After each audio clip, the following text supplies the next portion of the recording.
ये कौन है मालूम? ये तो अपना शिजू है। कहाँ है? ये इधर ही रहता है।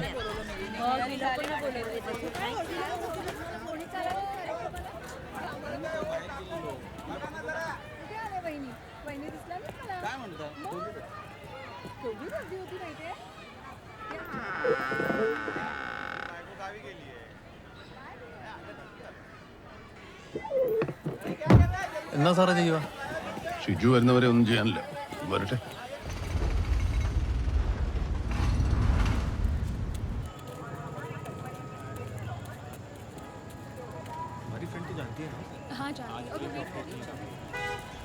ये लीजिए सर। सर वो क्या है कि हमारे एसपी साहब ने आपका ध्यान रखने के लिए बोला है। നമ്മുടെ നാട്ടിൽ എന്നൊക്കെ കേസാ സാറേ കണ്ടുപിടിച്ചു കൊടുത്തിരിക്കുന്നത്. ഒരു കട്ടൻ ചായ ആരെങ്കിലും മേടിച്ചു തന്നിട്ടുണ്ടോ? ആദിത്യ മര്യാദ എന്നാന്ന് ഇവന്മാരെന്ന് പിടിക്കണം സാറേ. 420 सर। എന്നാ സാറേ? 420 रुपीज ओनली। എന്നാത്തിന്? ആദിത്യ മര്യാദ.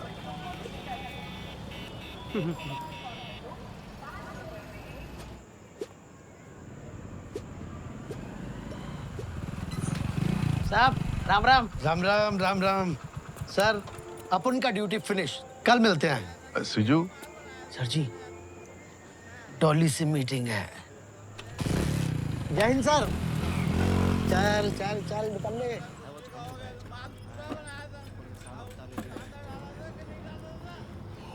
കൊടുക്കടി നീ സുപ്രീം കോടതി കൊണ്ട് കേസ് കൊടു. നിന്നെ തന്തപ്പടിയോടും പറ. ഇതേ കുണ്ടറയിലുള്ള ഷിജു അല്ല, മുംബൈ വാല ഷിജു. ഷിജു ബായ്. ഇപ്പൊ എന്തരായടി? ഞാനും കൂടെ ഒപ്പിട്ടാൽ നിനക്ക് അത് കിട്ടുള്ളൂ. ബാക്കി പോടി വേണം. അവളെ തന്തപ്പടിയും കൂടെ ഇറങ്ങിയിരിക്കണം ദേവാസം ഉണ്ടാക്കാൻ വേണ്ടിട്ട്. അരെ കൊണ്ടേ തുമ്പ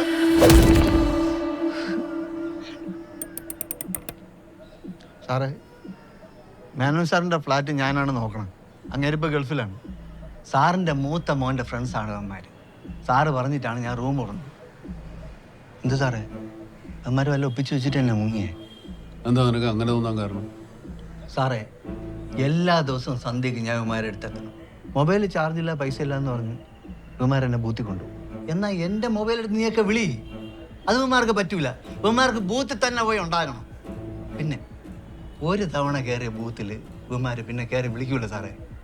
ചക്കുളത്ത് ആ അമ്മയാണ് ഉടായിപ്പ് കണ്ട ഷിജുബായി അപ്പ പൊക്കിയിരിക്കും ചോടകാനെ. മെനഞ്ഞാന്ന് പാതിരാത്രി ആയപ്പോൾ ഇവന്മാർ എന്നെ വിളിച്ചു. എന്നിട്ട് റെയിൽവേ സ്റ്റേഷനിൽ കൊണ്ടുവിടാൻ വേണ്ടിയിട്ട് പറഞ്ഞു. 9439. ലവന്മാരത്ര വെടുപ്പല്ലാത്തതുകൊണ്ട് ആ പറഞ്ഞുകൊണ്ടിരുന്ന നമ്പർ എൻ്റെ ഫോണിലോട്ട് അടിച്ചിട്ട് സാറേ. 8 ആയപ്പോഴേക്കും ലവൻ എന്നെ കണ്ടു. ലവൻ പറഞ്ഞുകൊണ്ടിരുന്ന നമ്പർ ഇതാണ് സാറേ. എന്നിട്ടിപ്പോ അവരോട് ഉണ്ട്. ഭുവനേശ്വറിലോട്ട് ടിക്കറ്റ് എടുത്ത് കൊടുക്കാൻ പറഞ്ഞു സാർ. ഞാൻ ഒപ്പിച്ചു കൊടുത്തു. നീ ഒരിക്കൽ കൂടെ ഞങ്ങളെ ഇങ്ങോട്ട് വരുത്തരുത്. കബി नहीं सर, ये मेरा वादा है.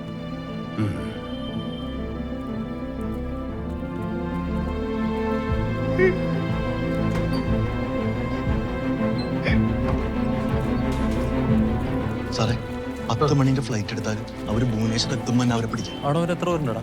1600 കിലോമീറ്റർ ഉണ്ട് സാറേ. ഒറീസയല്ലേ? ഓടിയെത്തൂല്ലോ സാറേ. Flight bus. എന്നാ പിന്നെ സ്പീഡാക്കി ചോദിച്ചെന്ന് പാക്ക് ചെയ്ത് ഇറങ്ങട്ടെ. നീ എങ്ങോട്ടുണ്ടാക്കുന്ന കാര്യം പറയുന്നു. 3-4 ദിവസം ഉറക്കളച്ച് ജോലി ചെയ്തപ്പോൾ തലയിൽ മോളില്ലാണ്ടേ. അമീർ പറഞ്ഞിട്ട് ഷിജു ഭുവനേശ്വറിന് ടിക്കറ്റ് എടുത്ത് കൊടുത്തു. ഈ ഷിജു കണ്ടായിരുന്നു അവന്മാർ ട്രെയിനിൽ കയറി പോകുന്നു. ഇനിയിപ്പോൾ ഭുവനേശ്വർ ട്രെയിനിൽ കയറിയെന്ന് തന്നെ വെക്കുക. പോണ വഴി എത്ര സ്റ്റേഷൻ ഉണ്ട്? അവിടെ എവിടെയെങ്കിലും ഇറങ്ങി ഒരു ഐഡിയ ഒക്കെ അറിയും. സാറേ, വിനോദാണോ? സ്പീക്കറിലെടുത്ത് हाँ ഷാഫി. പറ വിനോദേ. ആ സാറേ, ഉത്തർപ്രദേശിലെ ഫൈസാബാദ് റെയിൽവേ സ്റ്റേഷൻ അടുത്ത് നിന്ന് ഇപ്പോൾ മഞ്ചേരിയിലേക്ക് ഒരു 40 സെക്കൻഡ് ഡ്യൂറേഷനിൽ ഒരു കോൾ പോയിട്ടുണ്ട്. ആ ഫൈസാബാദ് നമ്പർ എന്ന് പറഞ്ഞേ. 94 391 210 12.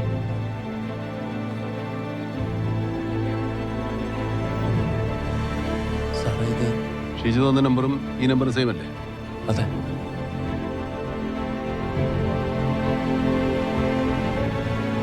കിഴക്കോട്ട് പോയവരിപ്പോൾ നിൽക്കുന്നത് വടക്ക. രക്ഷപ്പെടാനുള്ള തത്രപ്പാടിൽ അവർ പല വഴികളും നമ്മുടെ മുമ്പിൽ വരച്ചിടും. പക്ഷെ നമുക്ക് പോകേണ്ട വഴി തീരുമാനിക്കേണ്ടത് നമ്മളാണ്.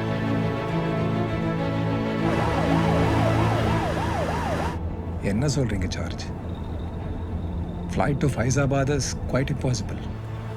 ரிக்வெஸ்ட் கொடுத்தா கூட அது அப்ரூவ் ஆகுமான்னு எனக்கு தெரியல. அது மட்டும் இல்லாமல் டிவைஎஸ்பி ரேங்க் கீழே இருக்கிறவங்களுக்கு ஃப்ளைட் பர்மிஷன் கொடுக்கவும் முடியாது. It's voice for you to take the road R train. ശരി സാർ ഫ്ലൈറ്റ് ബുക്ക് ചെയ്യാം അല്ലേ സാറേ? നമുക്ക് വേണ്ടി 30,000 രൂപ മുടക്കാൻ ഡിപ്പാർട്ട്മെന്റിൽ വകുപ്പില്ല. ഒന്നുകിൽ ട്രെയിൻ അല്ലെങ്കിൽ വണ്ടി. കയ്യിൽ നിന്ന് പൈസ എടുത്തിട്ട് പോകാം സാറേ. ബാക്കിന് എഴുതി വാങ്ങാല്ലേ? അത് നടക്കല്ല സാറേ. 6,000 രൂപ ഡീസൽ അടിച്ച് നമുക്ക് എത്തിച്ചേരാം. അല്ലാണ്ട് 30,000 രൂപ ഷെയർഡാണെന്ന് എൻ്റെ കയ്യിലില്ല. കാശുണ്ടാക്കാൻ വേറെ വഴിയുള്ളവർക്ക് അതും പറ്റും, അതിനും അപ്പുറം പറ്റും. ഇവിടെ ദിവസേ എൻ്റെ വീട്ടിൽ കയറി പണിഞ്ഞവരെ പൊക്കാന്നല്ല നമ്മുടെ നിൽക്കുന്നത്, മനസ്സിലായേ? എന്നടാ ഒന്ന് നിർത്തണം. ഫ്ലൈറ്റ് പോയിട്ടിൽ നമ്മൾ ഇക്കണ്ട കേസൊക്കെ പിടിച്ചത്. ഞാൻ നിങ്ങളോട് എപ്പോഴും പറയാറില്ലേ, നമ്മുടെ ഈ വണ്ടിയും പോലീസാണ്. നമുക്ക് ഇവൻ മതി. വണ്ടി എടുക്കും. പ്രതികൾ ആരാണെന്ന് അറിഞ്ഞിട്ടും അവരെ എന്തുകൊണ്ട് പിടിക്കാൻ പറ്റുന്നില്ലെന്നാണ് DGP ചോദിക്കുന്നത്. These culprits are not making any mistakes. Just 1 or 2 loopholes, that's all. கிட்டத்தட்ட 7ல தேடுற மாதிரி இருக்கு sir. Now they are in Faizabad and our team is on the way. ஈவினிங்குள்ள ரீச் ஆகிடுங்க சார். நம்ம கொஞ்சம் பொறுமையாக இருந்தோம்னா they'll definitely nab them, sir.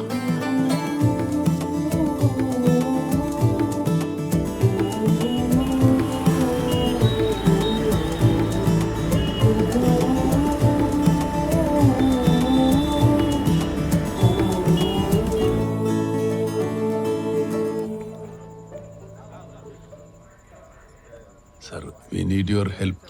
Sir, डरने की कोई बात नहीं. अरे बहुत छोटा गांव है और वैसे भी हम लोग आज बिजी हैं. MLA साहब आने वाले हैं, कोई दिक्कत नहीं है. जाइए. Sir, at least one constable. One constable. One constable.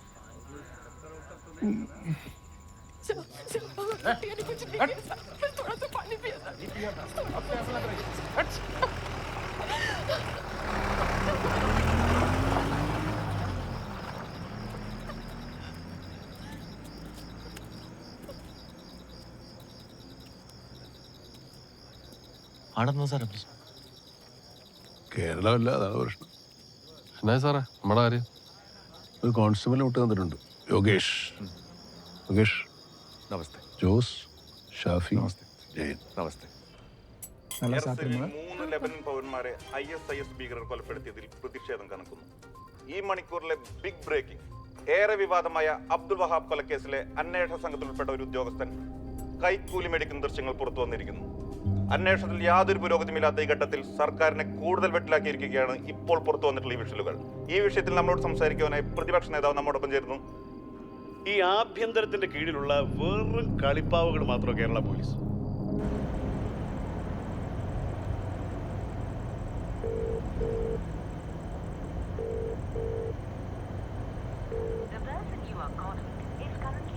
എടാ നീ ഇങ്ങനെ പേടിക്കൊന്നും വേണ്ട.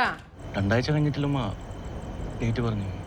എന്നിട്ടിപ്പം എന്തിനാ നാളത്തേക്കാക്കിയത്? ഇന്ന് ചെക്കപ്പിന് വന്നേരം ഡോക്ടർ പറഞ്ഞാന്ന് നാളെ തന്നെ ചെയ്യാന്ന്.